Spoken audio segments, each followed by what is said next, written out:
Man, I never want that intro to stop. Barron Cross, they were actually in Ohio last Friday night, I think, or Saturday night maybe, playing a show down close to where we're going to be in a couple months. Vic, how you doing? I'm doing, man. I've been super busy. I'm not complaining. I am super happy to be super busy, but it's just been one thing after another. Strangeland, hanging out with Tom Dunn for a few days in Mansfield, turning around, getting home, unpacking, going to Expo 2025, and then my head's spinning.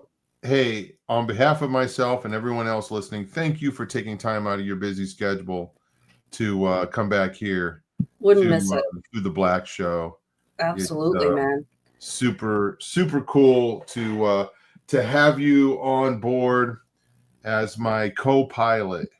Vic, right. Not that I'm the main pilot and you're a co-pilot. I'm a co-pilot too. I just want to make that clear. Okay. I got a little nervous before we started recording when you said Jared called, and I thought maybe I was getting fired. No, Jared does call once in a while for anybody that wants to know. Begging for his job back. And you're like, get out of here. No, but he does come up. You know what? A little secret here. Jared gives me ideas for shows. Really? Yeah, he does. He's like, hey, do you know about this? Do you know about this? Oh. And sometimes I do know about it, but sometimes I don't know about it. So, that's awesome. Okay. Yeah. Oh, that's cool. So, we still need him. We'll let him stick around for a while. Yeah, we do still need him. Hang out in the shadows. Shout out to Jared. Hey, he did, and I wish I should have brought this. Maybe Katie can look this up. He did make a post for me. He sent it to me personally, okay, and then he put it up on his Facebook page the other night. And he does it. He's not very active on Facebook anymore, but I guess he dusted it off just to show this meme. And I guess he was watching a movie and he saw something in the movie that looked like me. Oh. And anyway, he made a little picture of us side by side. I don't have it handy. Somebody can go over to Jared's Facebook page if you don't know what I'm talking about and put it up. So I think I did that once. Oh my God. Oh, that's nice. Oh my goodness. So shout out to Jared because I sent you a side by side picture once too. Do you remember what it was? I feel really bad. I don't remember what was it. It was Paul Rubin's mugshot. Oh yeah. That's right. I don't know. Yeah, I don't know which was the lower blow there. I'm trying to think. High five, Jared. It might have been you, Vic. I don't know, man. I don't know. Well, at least Paul is human. Yeah, that's true. Oh, hey, this is timely. I got to show everybody what I acquired this morning. Oh, this is a brand new from here. What is it? Brand new re-release of Tom Horn's first 2 books, packaged in one. You can get that through Defender Publishing on the Skywatch TV site. What are the first 2 books? So it is 2 books in one: The Gods Who Walk Among Us and Spiritual Warfare: The Invisible Invasion. And they shot a few TV shows on that this morning that will probably be playing soon. And they were reminiscing and telling all kinds of cool stories, but relevant to Through the Black, they were very specifically telling stories about early on in his pastorate when he was actually dealing with demon-possessed people that were coming and doing actual warfare and stuff. So we got copies of the book, and I'm super excited to dive in. So get your copies, Skywatch TV. No, that's cool. I remember those stories from Tom Horn talking about that. Those were game changers in his life. He was just a normal dude until that, right? Yeah. Yep. Yeah, just a pastor preaching his little sermons, and then, kind of like Russ, all of a sudden these things come out of the woodwork. And, it's interesting, Tom, this kind of goes along with something that we talk about a lot. We tell the story where Russ always tells you, like, once you learn all this stuff, once you take the training, these people will like find you, and you're like, well, how's that happen? But, the Lord knows what pastors are able to handle this. And even if they don't think they can handle it, maybe they don't know. it's interesting to me that this type of ministry sort of found us and sort of found Tom, and the Lord knows even when we don't know how he wants to use us. And if you're not equipped the first time it happens, you will get yourself equipped real quick. Vic, that's so true. The only thing that makes sense for me is doing this. Like, if anybody knew my life and they knew all of the tiny details that made me, okay, and it just makes sense that this is what I'm doing. These are the things that we're talking about. Yeah. And I look back at my life and I'm like, I'm not surprised that I'm talking about this stuff and I'm doing this stuff, because everything that's happened in my life has set me up to do this. Yeah, absolutely. I resonate with that. Yeah. And I don't know. There's so many details. We've talked about it before, but sometimes it becomes more clear to me, and I mean, you can say the same thing in your life. This is not what I would have picked. No way. And in fact, look, I don't think the devil can predict the future, but maybe sometimes he gets memos. I don't know, but it's like one of the things that kept me out of this kind of ministry for so long is when you've had sleep paralysis your whole life, and every time you had it, you were scared. It sets this precedent in your mind that I can't do spiritual warfare and I can't do deliverance because I would be too scared. And it's almost like they were like, those experiences sort of programmed me into thinking I was a coward. And I think that happens to a lot of people. And I know that after Dad and I had gone to a couple Hear the Watchman conferences, and we went to a lot of conferences in like a 2 or 3 year period where we had heard Russ. And one day we were driving home and Dad's like, Vic, there's got to be a reason why God is exposing this information to us. Like, he's not going to have us spend all this money and drive all over the country and hear this message and then do nothing with it. And it terrified me, Tom. I'm like, here am I, send that guy. You know what I mean? It was like, that terrified me, because at that time I was not ready for it. But I got the little tap on my shoulder, like the warning, like, hey, we're headed in this direction. So, but it took me several years to do some healing and get my bearings and get trained up and hang around with, people in that community for a while. And now, like, I love it. I wouldn't have it any other way. And I feel confident in it because I know my authority, because that's what Russ taught over and over and over again, was knowing our authority. But yeah, when we first started coming to these conferences, I was like, oh my word, I hope I'm not getting exposed to this stuff, because God has some sort of plan. But he's got a timing for it too. And, he brought me very slowly into this, even where I was 3 years ago when the book first came out and where I am now. I'm equipped to do things now that I never could have done 3 years ago. Well, no, that's exactly right. And I want to talk about all this stuff, but we jumped way into the show way too quick. Okay. There's a couple announcements that I want to make. Pull it back. Hey guys, if you missed the Strangeland conference, the streaming is still available up on the Through the Black website. You can click on the Strangeland slide. It'll take you over there and you can buy the streaming. Everybody that attended, we got so much great feedback from this conference, Vic. And cool. One of the things that people were saying was, man, every person just had something to offer. And they would say, without maybe even knowing how I made the decision to pick these people, they could tell that it was very prayerfully considered. And that's the way I felt. I prayed about everybody, every decision I made, and God moved in ways and spoke to my heart. And that's just the kind of the way that it went. So anyway, that's available. And I also want to mention Freedom Encounters are happening. They're happening every Wednesday. And if you want to get an appointment, if a dark door is opened up in your life and you need prayer, send an email to throughtheblack.connect@outlook.com. We're trying to make it easier for you to do that and for other people to do that, so you can let other people know. So folks, maybe this is not for you, but maybe you know somebody that needs a freedom encounter, and we want to pray with them.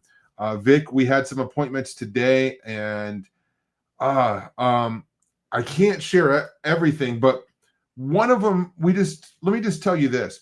We talked to a guy, okay, today, and he just shared where he's at in life. And he said, I don't know how much longer I have to live. I have this terminal thing. And he basically said, I want to go out evangelizing and I don't know what to do. He said, I'm limited to what I can do. And we just prayed about it. And we just prayed with him and prayed for him. And we said, Lord, set this man's soul winning on fire and open a door for him. He wants, and we were encouraged. Here's a guy that wants to evangelize and wants to fulfill the Great Commission, you know? And so anyway, it was so cool to talk and to pray with him, pray for him. Sometimes it's just stuff like that, you know? And then it's more complex stuff, and there's harassment going on. There's supernatural things. And one of the things that Rob and I have been talking about and thinking about is, you know, we had this conference at my church, and my church, God bless them, they didn't really know what they were getting themselves into, but they trusted me, okay? And they said, yeah, have a conference there. We did, and you know, it was a lot of, you know, good stuff in there, and some stuff was outside of their comfort zone, okay? And I was thinking about that, and my church is a pretty average church, okay, with your average American Christian in it. Good people that love the Lord, that support missionaries, and that are praying for their family and believe in prayer, and, you know, and helping people and bringing kids to church, and, you know, and just doing the church thing, which is great, which is what's needed.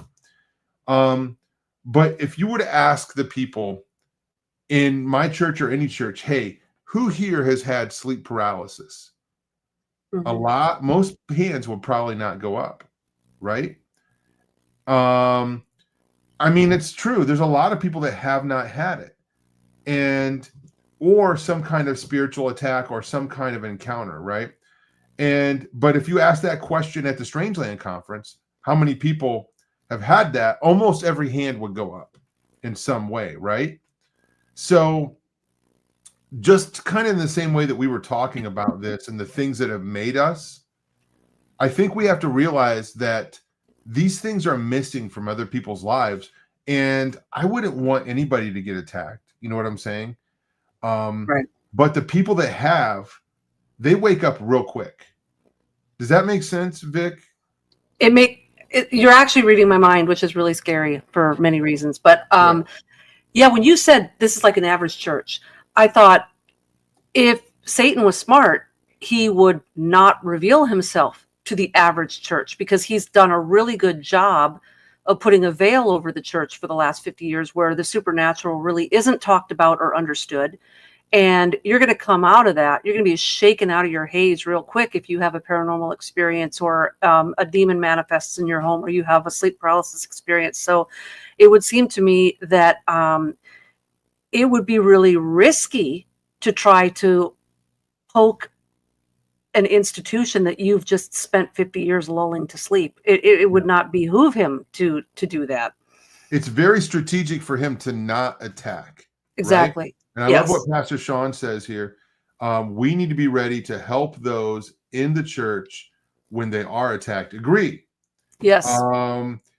And, you know, I have encountered a lot of people at my church and other places. They're like, what can I do? I don't get this. You know what I'm saying?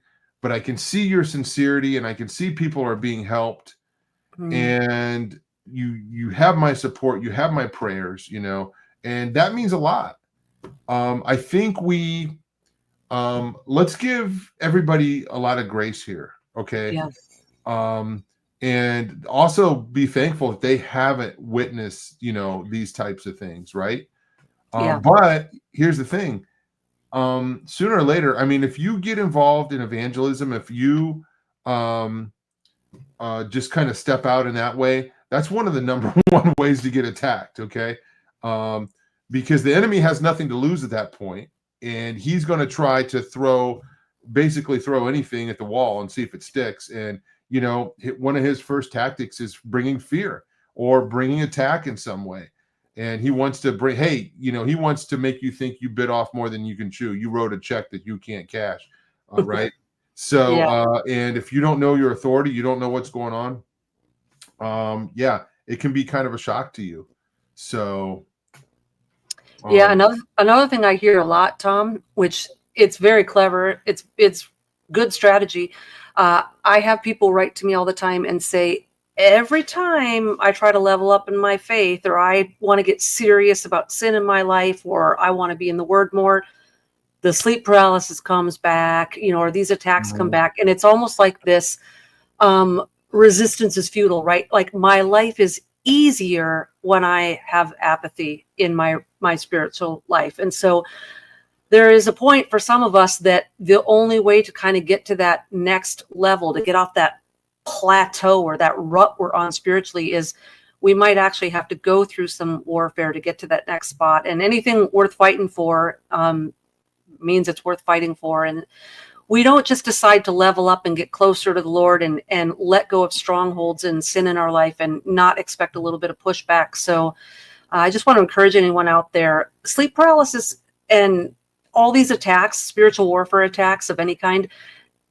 we're sort of being programmed, even in the church, to think that if you're being attacked, you have an open door. You must have done something wrong. And so we're over here scattering around trying to figure out everything we've done wrong. And we're looking at it through like these, whatever the opposite of rose-colored glasses are, right? We're looking at it through these mucky, muddy like glasses. And sometimes the warfare is coming because we're doing things right. And the enemy is angry because he sees ground being taken from him. And if you don't think that's going to result in a tug of war, you got another thing coming. So we can't always just think of spiritual warfare in terms of we deserved it, we opened a door.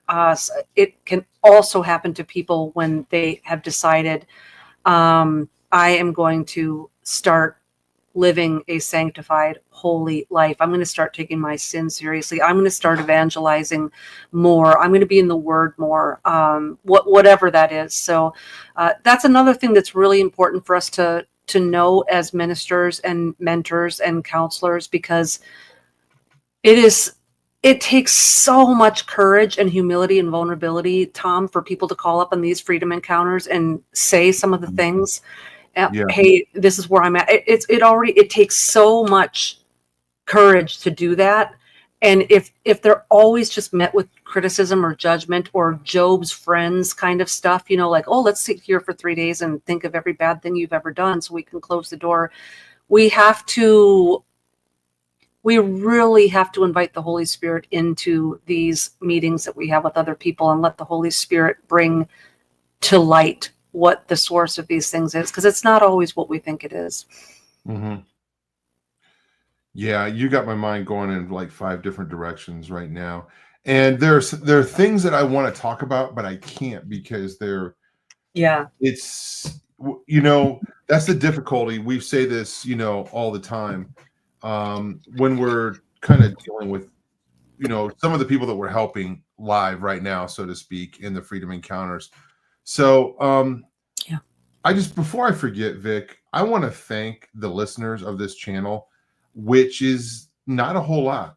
We don't have a whole lot of listeners, but I appreciate every single one of you. And in a way, that's kind of cool because you kind of get to know the people a little better, I remember when we did shows on the old channel. I think our record, maybe one time, I can't remember if it was 100 or 200. I know we hit 100 live, which some people are going to be like, big deal, 100, in the chat. But I'm pretty sure maybe we did 200 one time. I can't remember. But maybe it was just one. Who knows? I don't know. But I'll tell you what, it might be a small quantity, but it's a quality. Okay. Yeah. We've got quality listeners, and I know that you guys pray for us, and we appreciate that.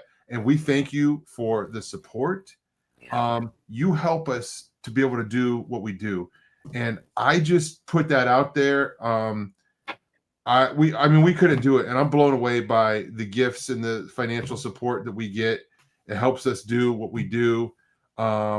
We are so blessed, and thank you from the bottom of my heart.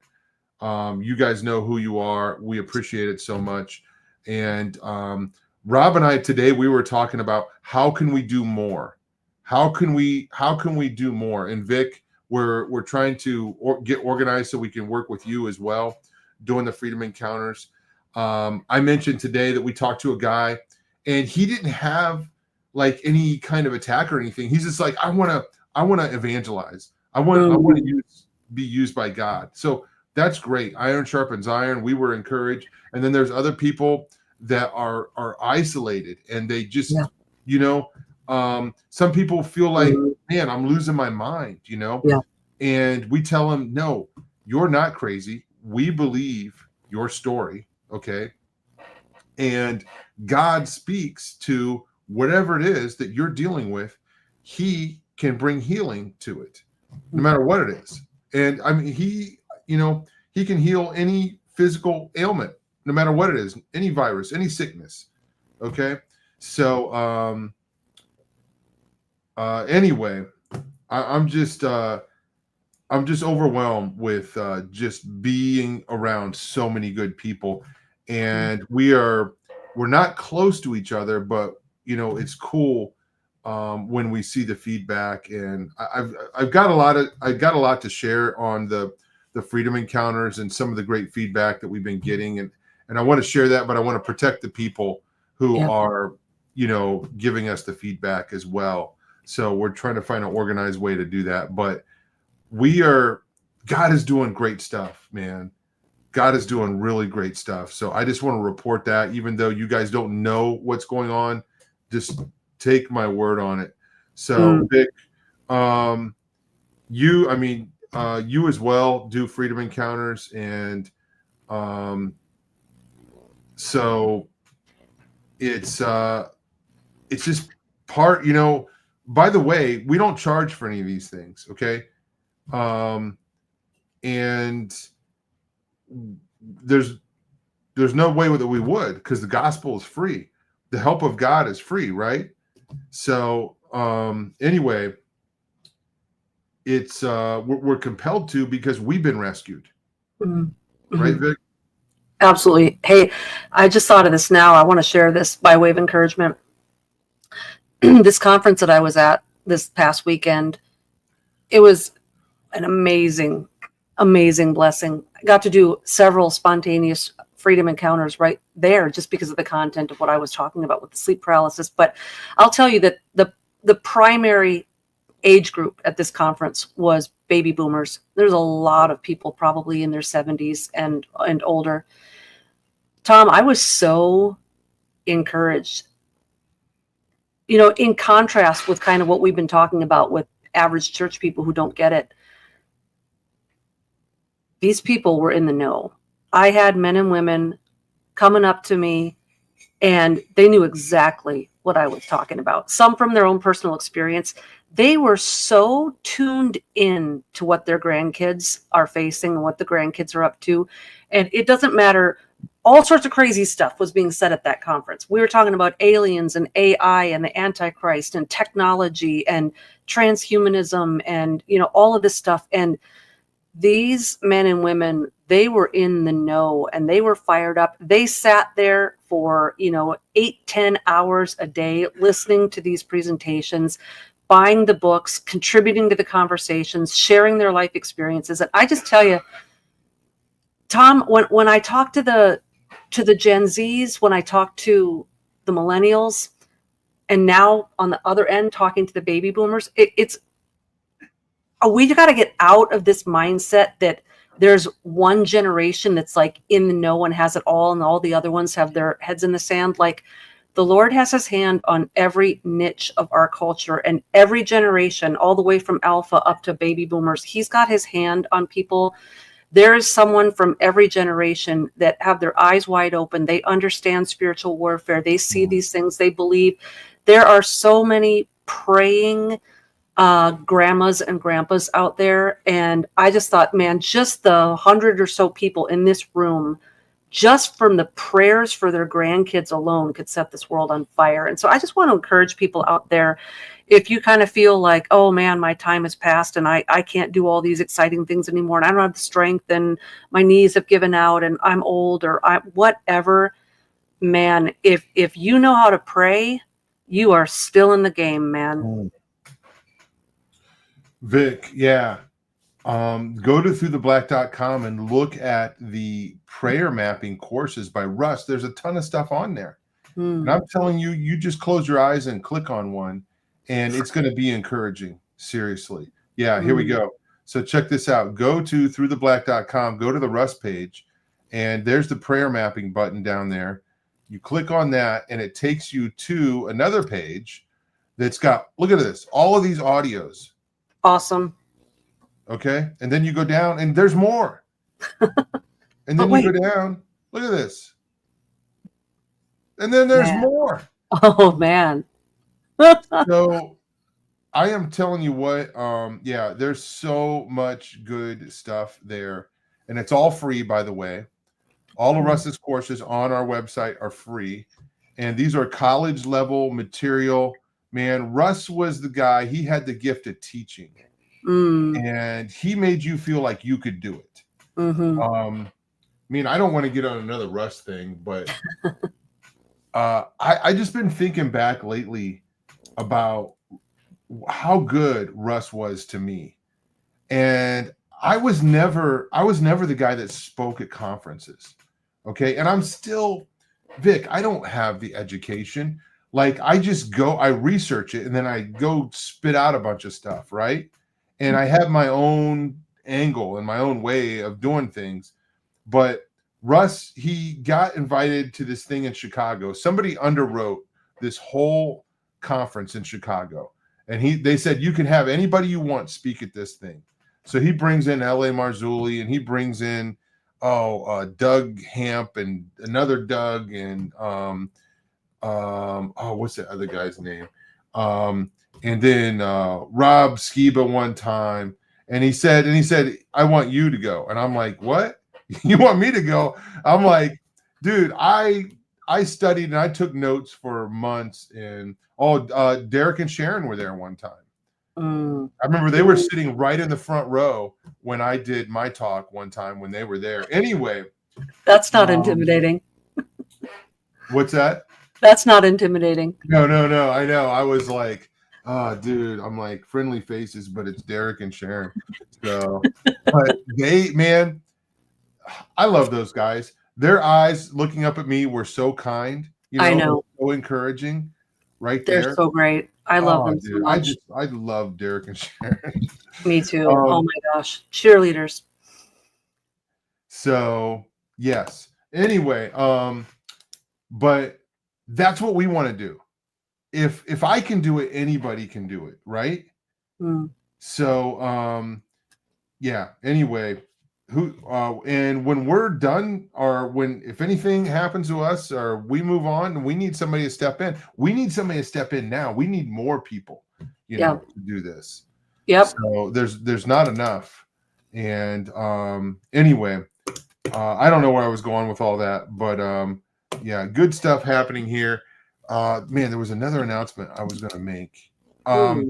So personally, yeah, I want to share this real quick. We're just kind of jumping all over the place, and then we're going to get into some other stuff tonight. What do you got?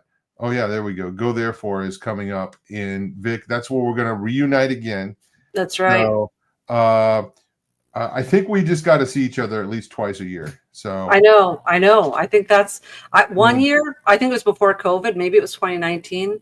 I think we saw each other like 5 times. Probably.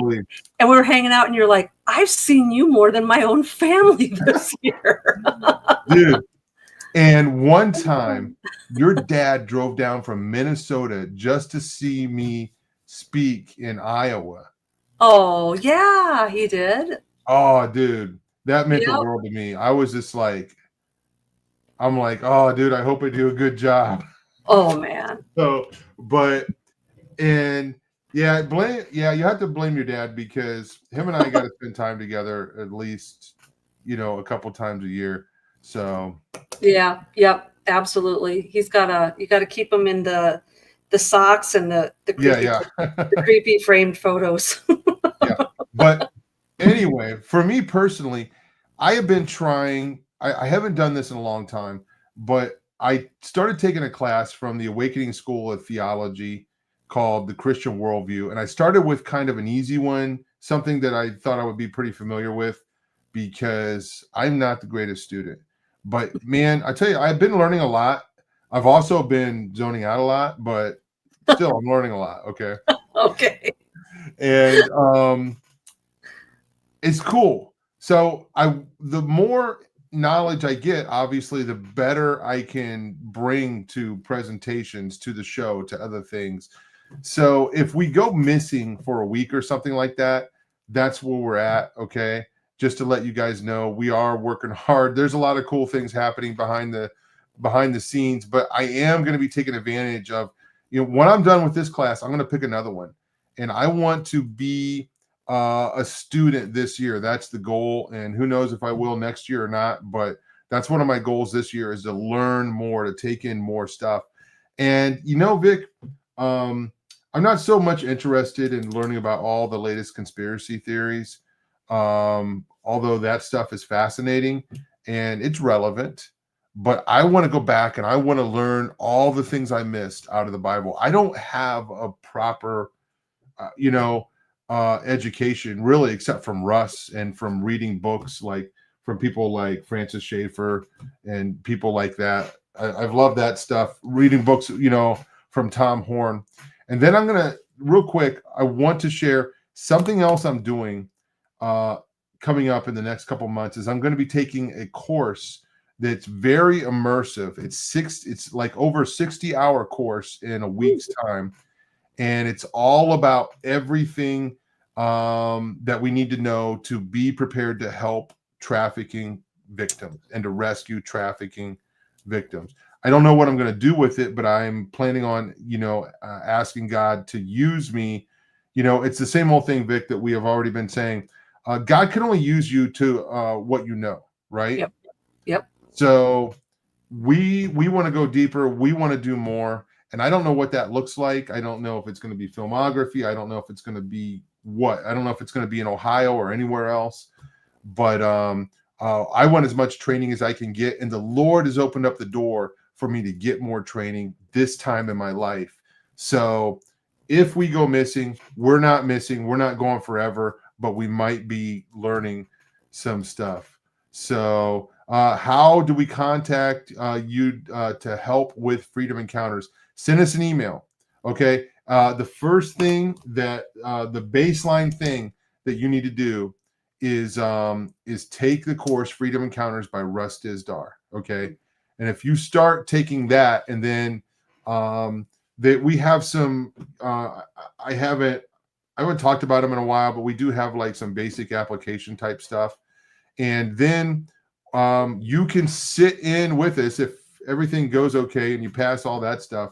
Then you can sit in with us on some Freedom Encounters. Okay. So, but you got to do the basic things. And you know what? We appreciate the help. But another way that people can help us if they start doing this at their church. And could you imagine if we had 10 churches, in America or anywhere in the world that were doing what Through the Black's doing? How many people we could reach? Yeah. Would be amazing. It's April and we've done close to 40 Freedom Encounters this year. Wow. And many of them have been follow-ups, but every one of them has been important. Mm-hmm. So we've reached over 20 people, and 20 people, it may not seem like a lot, but man, praise God. Yeah. The people that we talked to today, man, it's just good. Yeah, good stuff. So no, that's a good question. Thank you for asking that. We do want to get people trained, and we did a training at the conference. So it is I can't remember everything that we talked about, but it is on the streaming. It is available. We did a crash course in Freedom Encounters. It's a 2-hour training, and it's pretty simple, really. All you got to do is really love people Mm. and have compassion. And you want to see them set free. There's no, if I can do it, anybody can do it. So didn't mean to go so long about all this stuff, but I just, Vic, it's been a while since we've been doing conference stuff, and we were on in person a couple weeks ago, but I'm just like, man, I miss my peeps, and just overwhelmed by what God is doing right now. So super excited about that. Anyway, Vic, conferences coming up, appearances. What else you got going on? Let's plug it all right now. Oh my goodness. Go there for. So I don't know if you're involved in this one, Tom. I wish you were. Hear the Watchman in Springfield, Missouri in August. Oh. So you can go to hearthewatchman.com for that.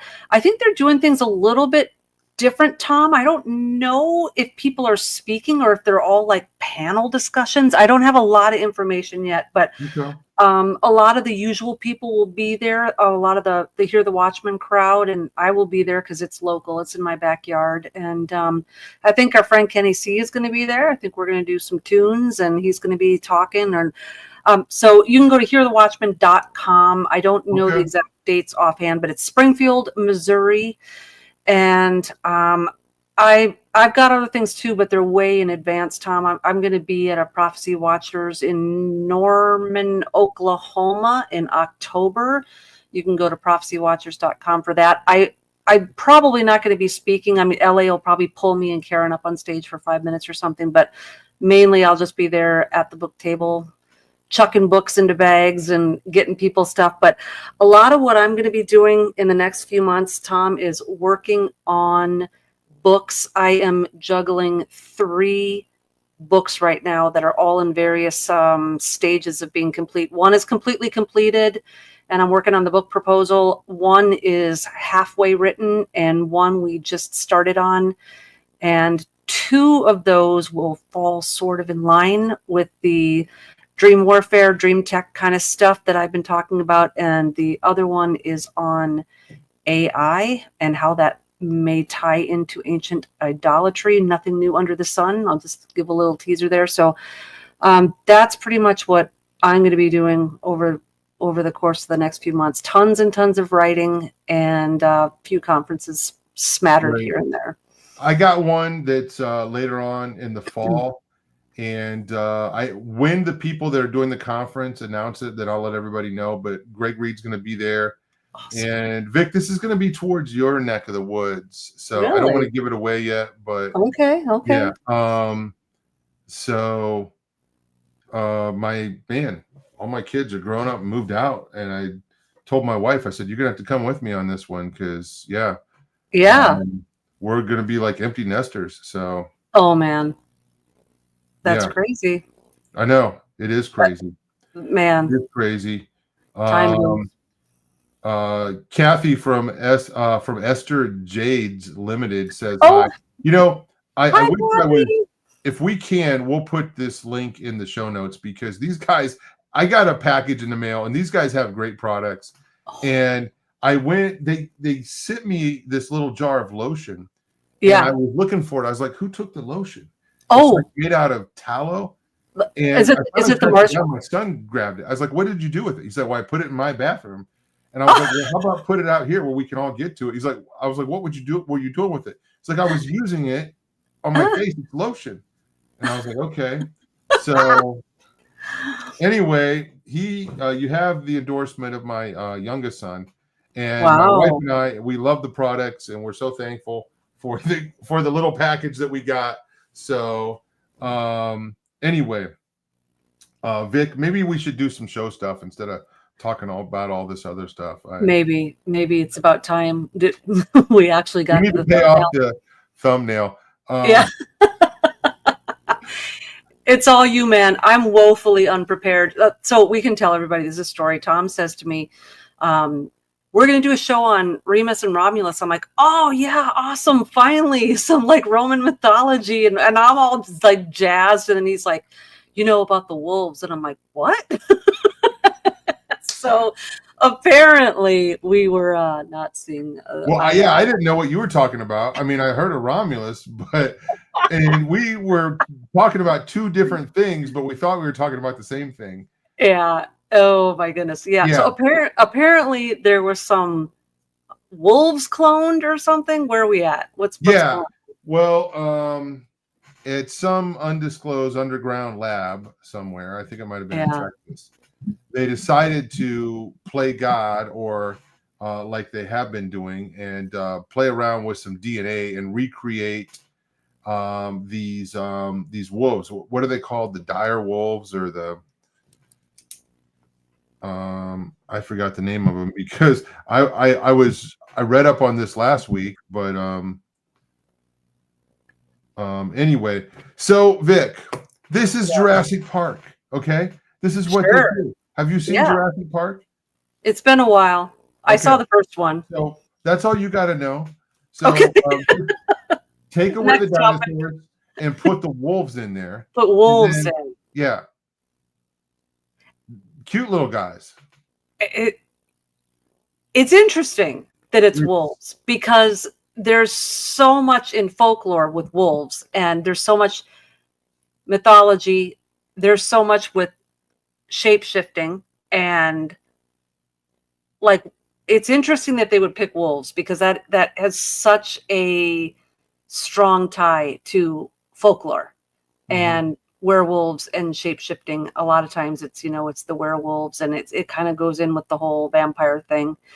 So is there a reason why they picked a wolf? Because remember Dolly the sheep, the big thing.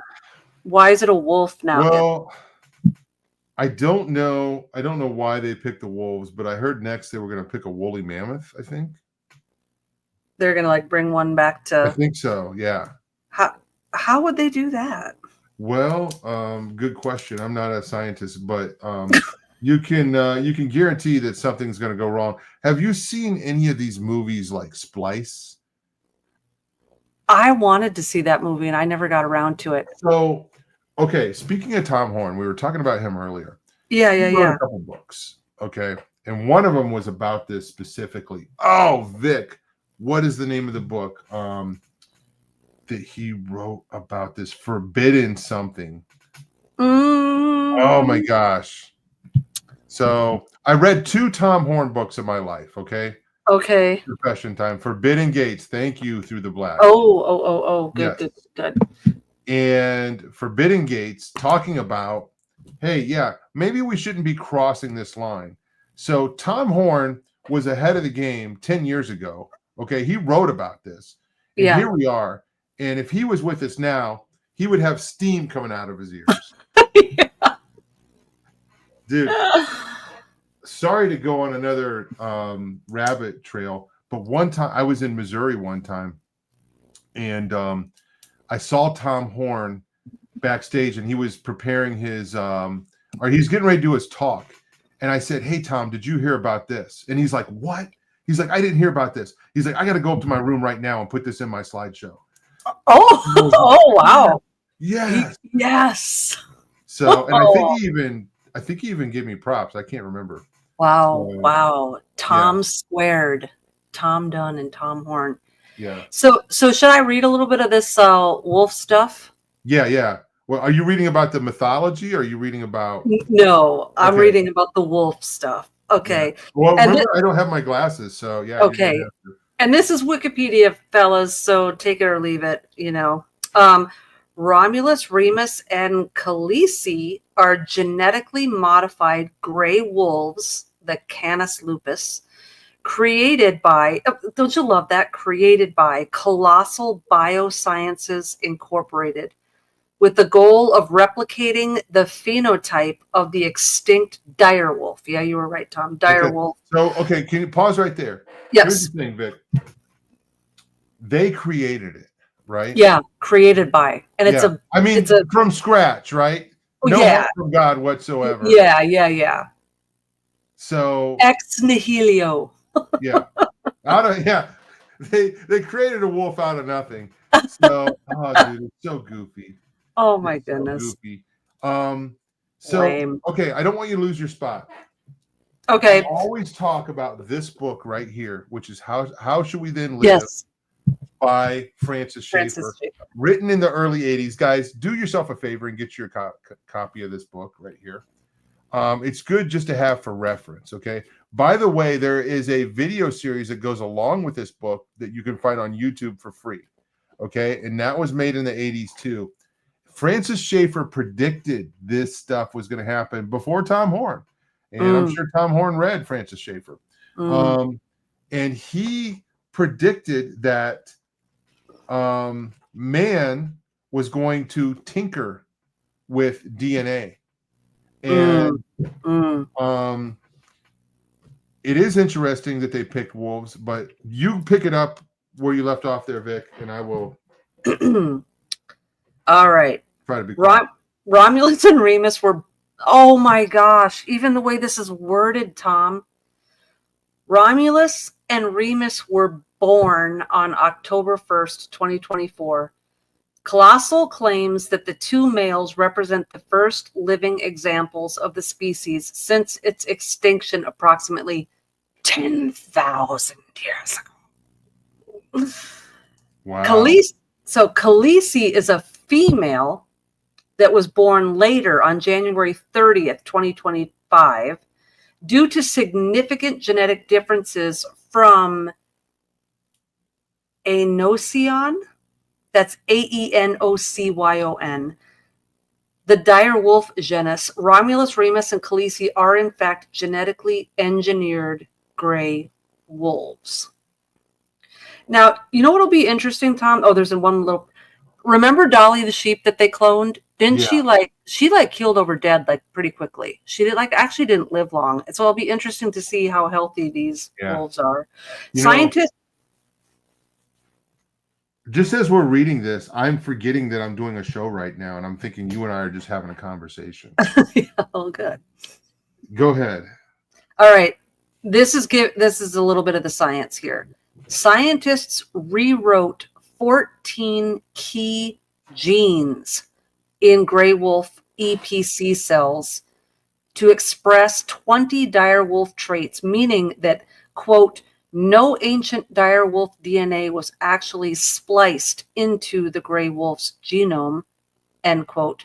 The public announcement of their birth in April 2025 was subject to significant public attention. Vic, these are synthetic dire wolves. These are imitation. I wouldn't even call them imitation. Yeah. It's not real. There's no way that any man can duplicate the work of God. And trying to do so is going to cause trouble. Should the Lord tarry, what are we going to have in 10 to 20 years? You know what's funny? I'm sitting here thinking, when I was really young, I would have to look up the date to figure out how old I was. But my family actually saw the original Invasion of the Body Snatchers in the theater. And now at my age, I think, who brings a kid to movies like that? But anyway, I went. And I remember in the car on the way home, sitting in the back seat as I don't know, 4, 5, 6, 7. And I remember having genuine terror in my heart. It's almost like as a kid, I instinctively knew, okay, we're headed in that direction or something. And then I remember the thought came to me, it's a movie. And I'm like, oh, it's just a movie. And that was my comfort, was that it was just a movie. And I mean, that was only 30, 40 years ago already. It's just blowing my mind that these movies that I saw as a kid that were so terrifying are our reality now. It's not like it's been 200 years of technology or something. It's in our lifetime, the predictive programming in these films are just, I don't know. It blows my mind. What's interesting to me is when I met Russ, he was just right on top of all this stuff, talking about this stuff, talking about human enhancement, talking about superhumans, the Uberman, Yep. and the Black Awakening, and everything that goes into that, and all of the manipulation and how they're trying to enhance humans. So then we have all of these Marvel movies come out, Yes. and I'm watching Captain America. He was a super soldier. Okay. Yes. Incredible Hulk was, another super soldier, really, being injected with experimental drugs by the government. These guys were. Yep. And Bionic then Man. we're seeing all of this stuff, enhanced humans. I mean, all of these things were used in those movies. Yeah. And I'm like, okay, all of the comic books came out way before, like Captain America. That concept, that idea came out a long, long time ago, way before Russ wrote about it. Yeah. Yeah. And it is fascinating that these science fiction ideas, we're seeing them. And of course, they would love to be able to create the ultimate soldier, right? If they could take traits of a animal that's nocturnal and inject them into a soldier so they could see at night, you know what I'm saying? Yeah. Or Yeah. create a soldier, maybe even in a lab somewhere, like they're doing here with the wolves, or I don't know, inject cheetah genes in it so it can run faster, or do something to make them stronger. There's all kinds of examples in films. And growing up, I always thought, oh, this is just a movie, but there's more to it, right? Yeah. Oh yeah. Oh yeah.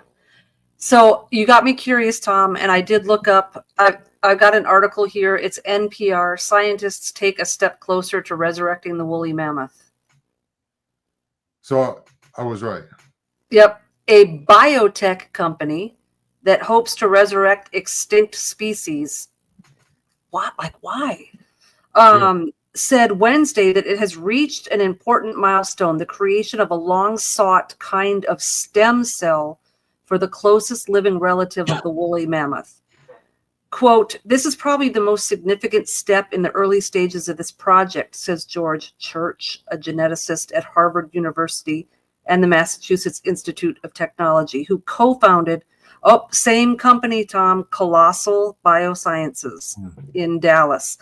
The woolly mammoth was a big, shaggy species of elephant that roamed the tundra before going extinct thousands of years ago. Colossal has been working to bring the mammoth, the dono bird. What did I tell you, man? I'm a prophet. And other extinct species back to life using the latest cloning and genetic engineering techniques. And now the company says scientists have, for the first time, created induced pluripotent stem cells for the mammoth's closest living relative, Asian elephants. The company described the work in a scientific paper posted on the bioRxiv preprint server. It hasn't been peer-reviewed, but the company says it is in progress. I'm just when Tom Horn wrote the book there, and the book Forbidden Gates, man, I remember I was so anxious for that book to come out, and I got it and I read it, and I'm sitting there, and in the book he's pointing to things that were happening then, and that, reporting on stuff that we knew about and things that we speculated about. And I was blown away then, but think about, really, Michael Crichton wrote the story for Jurassic Park. And as fun as the movie was, 30 years ago when it came out, it's a disaster story, right? Yeah. Like, there's a lot of, there's a lot of good advice in that movie. Don't do it. Yeah. Yeah. But who thought 30 years ago, and I surely didn't, but I'm sure there are a lot of people that did, that we would ever get to a point where you could do something like that, right? Yeah. So I'm just like, I'm kind of zoning out and I'm forgetting I'm doing a show right now. Yeah. So listen to this, Tom. This is crazy because I'm thinking, what do we need a big, huge woolly mammoth for? We could just stick it in a zoo and someone makes $1 million. But listen to this. It just gets worse. Some people think it's a bad idea because there will be one lonely, cold, adapted elephant. That's not our intention, church says. It is to have them fully socialized in large herds. Some people think it's a bad idea because it takes money away from conservation efforts, when in fact we're injecting money into conservation efforts. There's a whole woolly mammoth program going on here. It could lead to new ways to protect endangered species. Like, I don't understand the link here, but again, these aren't my fields of research. But why we need herds of woolly mammoths, I have yet to figure out what that's going to do. They're not real woolly mammoths. Well, that's true too. Exactly. They're Asian elephants with some genes recoded in a lab. I got a note here. I remember there was a Saturday Night Live skit years ago. This had to be over 20 years ago, where it was a skit about a married couple going in and they're having they might have got a pregnancy test or something like that. I can't remember how the skit goes, but the clinic that they went to, they were like, yeah, it's a do you want to know if it's a boy or girl? And they were like, oh wow, you know that already? Okay, yeah, we want to know. And then they're like, well, it's a boy. And then they said, do you want to know if he's gay or straight? And they were like, what? They're like, you know that already? And they were like, yeah, what do you want to know? And they were like talking about it. And I can't remember how the skit goes, but finally they decided, yeah. And then they kept asking him, upping it like that and asking him more questions. And then the last thing they said, they're like, well, do you want to meet him? We've cloned him and he's here to meet you. He's a full adult. Yeah. And this like gay dude walks in. So, oh my gosh. And I might have got our, hey folks, hey YouTube, this is an SNL skit. Okay. Exactly. I forgot I'm doing a show and I said the G word. So, oh no, we meant happy. Yeah, we meant happy. I mean, this is, hey.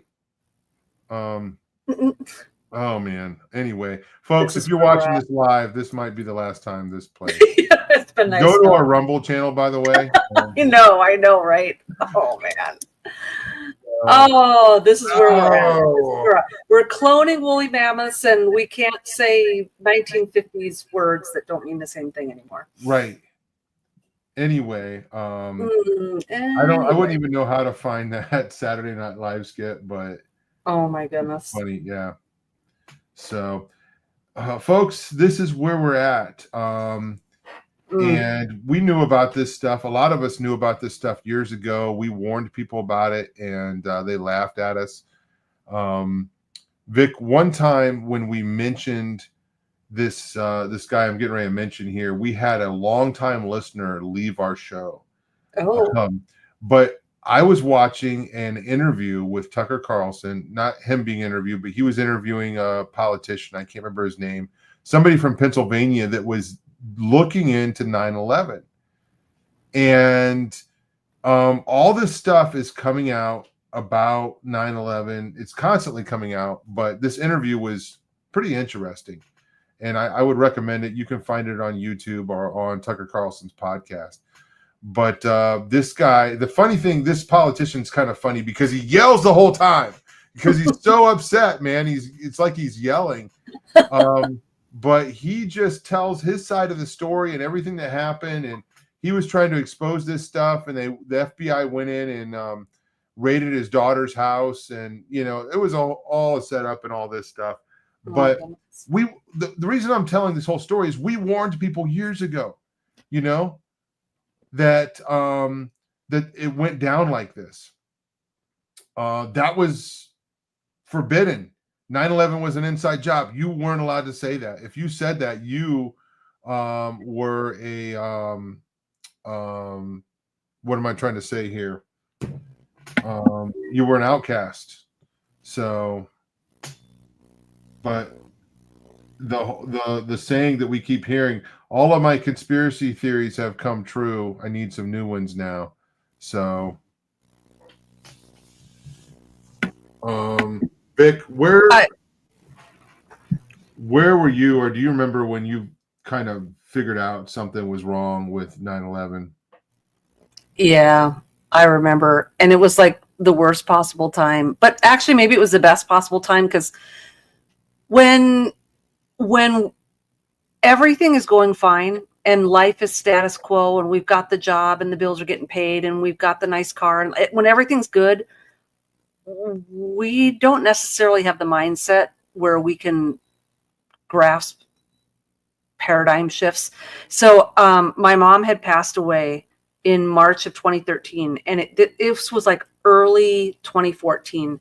And I had been inadvertently going down the rabbit hole on YouTube, and this suggested stuff was coming in my feed. And it started out with all the music stuff, like with the people covering the one eye stuff, and the symbols with the hands and stuff. And I was blown away because I'd never heard any of that before. And I just remember watching this video where they were showing all of the signs that, like the hand signs that like Michael Jackson was like flashing, like, and I had been a huge Michael Jackson fan when I was 11, and I was like, what? And so I'm watching like all of this stuff, and I'm kind of out of my mind in grief, and sort of like, I probably needed to be in that mindset, Tom. I needed all of my defenses down, and I needed to be weak, and my brain sort of had to be checked out and in another place. Because I think if it had come before that, I would have laughed and scoffed. And so anyway, every day is something more is like completely getting dismantled, and all these carpets are getting like whipped out from underneath me, and I almost like can't even take it. And then I saw the 9/11 movie. What's it called? Loose Change, or another one? Loose Change. Yeah. And that was my breaking point, Tom. Like, I believed it, but I just remember it was like 2, 3, 4 in the morning, and I'm sitting alone in my room with headphones on, watching this on an iPad. And I just like, it was like my whole world, like, it never ever going to be the same again. Because now you're not just talking music and album sales and satanic pentagrams on album covers. Now you're talking about everything that you thought was good and true and safe and righteous is evil. And I remember just sitting in bed just sobbing, because I just realized everything was a lie. You know what I mean? Yeah. But and it was rough. Like my red pill was really, really, really rough. I was shook for quite a while, and I don't know if this happened to you, Tom, but then you have to go through this horrible the pendulum like jerks all the way over here, and then you have this horrible season where then you believe every single conspiracy that you hear, because it's like your mind is so like porous at that point. If I've believed this, and this, well, then this isn't so hard to believe. Like, you get to the point where nothing becomes hard to believe. And so then I shifted all the way over here, where I was kind of a goon for a while. And it took a while to kind of like settle back to the middle. But once you settle back to the middle, there's like no going back to the ignorant bliss that you once knew. So, it was rough for me. It's funny you mentioned the movie Loose Change.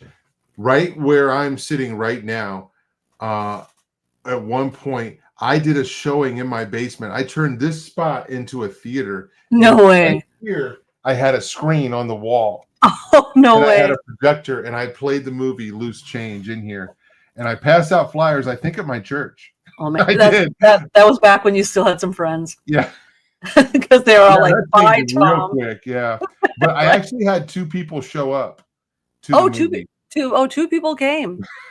Wow. Did they ever come back? Well, and then my wife came too. So Okay, okay. Well, that's good. yeah, Oh man. so Well, Tom, this is kind of cool. So, I was living in Pennsylvania at the time that all that happened, and Dad was still back in Minnesota, and so, I was not working at the time. I got God is so good. When my mom died, I got it coincided perfectly with a layoff, and I got this really nice severance package, and so I was able to kind of take some time off of work because I was insane in the membrane, and so I remember every night, like binge watching this stuff on YouTube back when, you could actually get good information. And I would call my dad the next day and I'd be like, Dad, guess what? And I'm sharing all this stuff with him. At the same exact time, he's in Minnesota having discovered Russ Dizdar for the first time. So I'm telling him about all these conspiracies, and he's telling me about all the stuff he's learning about Russ's stuff. And there's a lot of dots kind of connecting to the two of them. mhm. And I think the same thing kind of was happening to him. I wonder how open-minded he would have been to Russ's teachings if he hadn't been in grief over the loss of his wife at the time. You know what I mean? There's just something so when you're vulnerable, like God can communicate things to you that you're usually too busy and too smart or too intellectual to entertain. Yeah, that's I think that's interesting. I hadn't thought about that before, but I could probably analyze myself and see that there was an opportunity or vulnerability there that maybe I hadn't before, because I had heard this stuff, and I worked with a guy that he would always say 9/11 was an inside job, and I'm like, dude, you are annoying. Shut up. Why do you keep Yeah. saying that? And it couldn't penetrate, my Yes. mind.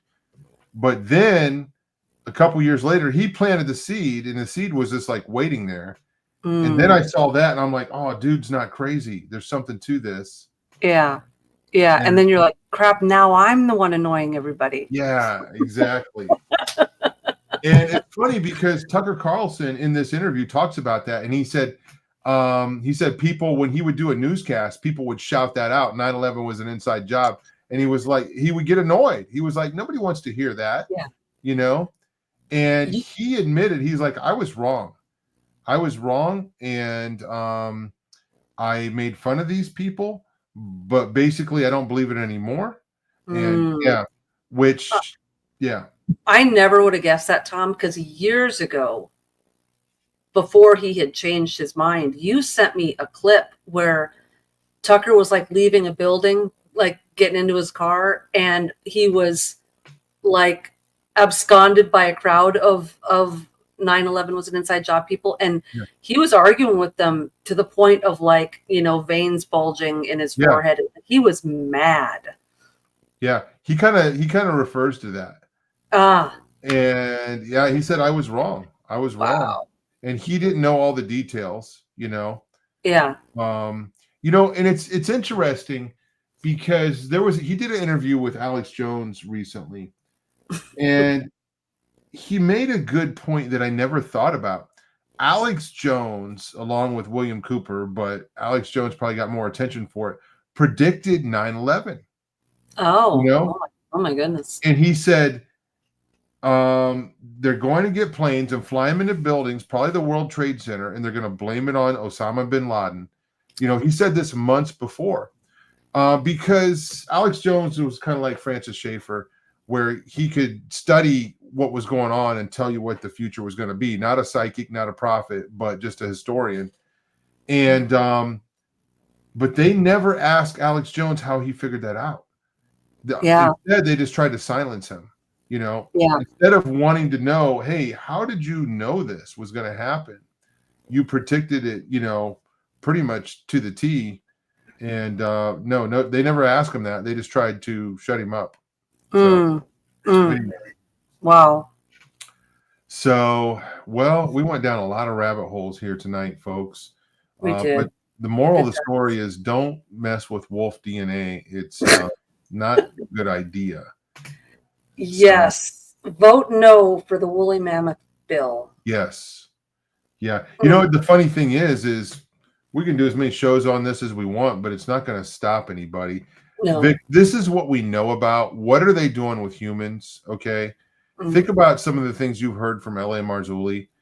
All right. Some of his shows in videos, man. Remember the one of that? Oh, dude, I can't remember the story good enough to tell it, but there was some dude that he might have went out on a date with this girl and Yeah. did some weird stuff. Do you know what I'm talking about, Vic? Yeah. I've heard this one many times. She was this really attractive woman, and I guess he was like, there was other people there, but they were all out on her balcony, and a fly landed on his glass. Is this the one? Yeah. A fly landed on his glass, and then she said, like, "Oh, let me get that for you." And she, it's like Atari Frogger, and she's like, LA is much more eloquent when he tells it. Yeah, this is not the LA version, but go ahead. This is my Gen X Atari version. Yeah. And so he's freaking out, and I think she always had sunglasses on, her glasses. And so she comes and like sits on his lap, pulls the glasses off, and it's like reptilian eyes. And she tries to make a pass at him, and he, gets out of that situation real quick. But yeah, she was some sort of, entity or reptilian, or I don't know. What do they call it? A hybrid? Hybrid. I think that's what he was calling it. Yeah. I remember when I was learning about this stuff years ago, and you take the deep dive, like you just mentioned, the pendulum swinging. Yeah. And I was trying to keep things fairly balanced, but I called up a friend of mine, and we were in a conversation, and he starts telling me what he knows, and I'm telling him what I know, and we're going back and forth. And the last thing he said, he's like, Tom, he's like, when you get a chance, he's like, look up reptilian shapeshifters. And I'm like, oh, dude. Oh, no. I'm like, oh, man, you just went too far for me, That's where you draw the line. Yeah. So, anyway. Yeah. Folks, I don't care if there's reptilian shapeshifters or werewolves or dire wolves or Remus and Romulus. God is in control. And I think there's going to come a day when he's going to say, you know what? Yeah, you can't do any more of this. I'm not going to let you get away with this. I don't know when that's going to be, but in the meantime, I would say, make sure you have a prayer closet, make sure you spend time in there, and then get yourself a gun as well. Those two things will be very handy. So, yeah. Yep. A box of beans, a box of bullets, and a Bible. There's your 3 B's. Yeah, and some Band-Aids maybe too. Band-Aids, okay. 4 B's. Beans, bullets, Band-Aids, and a Bible. Yeah. There you go. So, man, I was just sharing this verse earlier today in 1 Peter. We have been giving a new birth into a living hope. And awesome. Even though it might seem hopeless, it's not hopeless. It just seems that way. And as Christians, we have the hope. We have a living hope, a hope that's alive, not just a hope. I hope it doesn't rain tomorrow.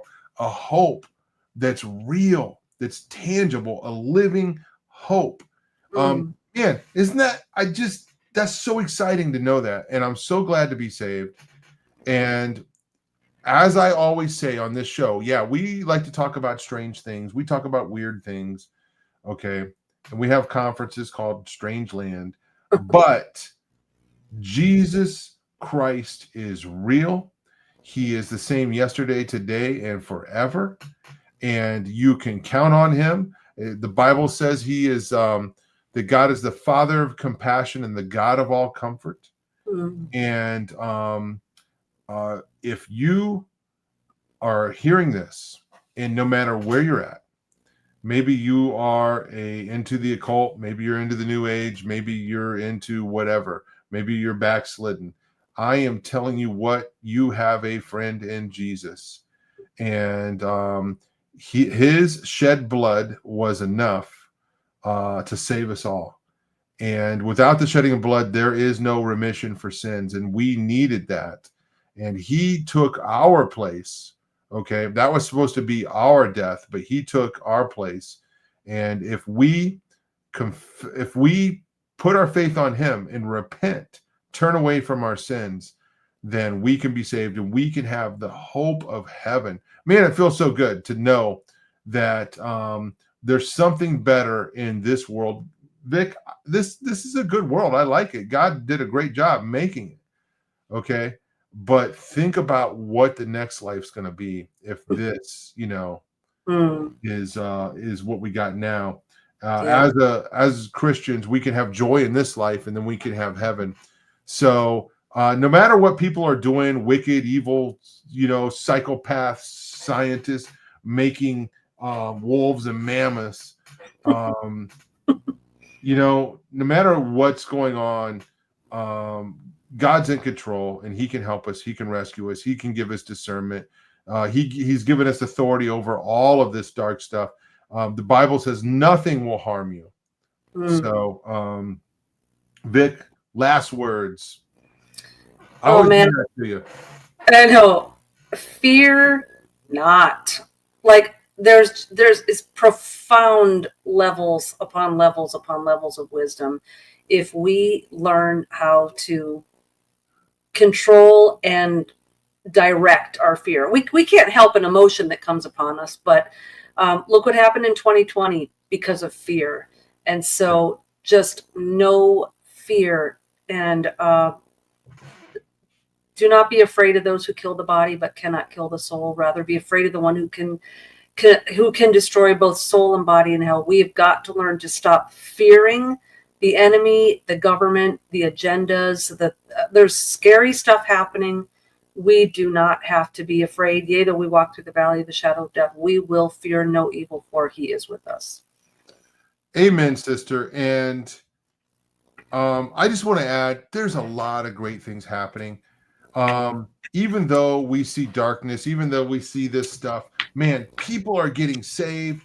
The church is growing. Like you were saying at that conference, what you witnessed, I love going and seeing all the youth involved in saving babies, and as much craziness is out there. And, it's disappointing. It's depressing when we see these videos of youth and all the just insanity and the wokeness going on. You know what? God is still in the business of saving souls and saving people and changing lives. So be encouraged by that. And hey, maybe we should watch some of those videos once in a while instead of getting discouraged. I'm guilty. I raise my hand. Okay, I doom scroll. Sometimes I'm not happy unless I can find some bad news. Does that make sense? Yeah, that sounds familiar.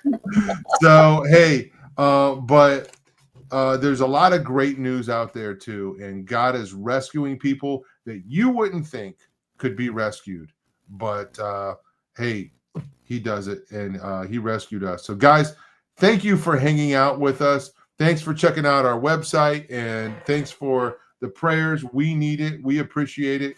And hey, we shall see you next time. Bye-bye.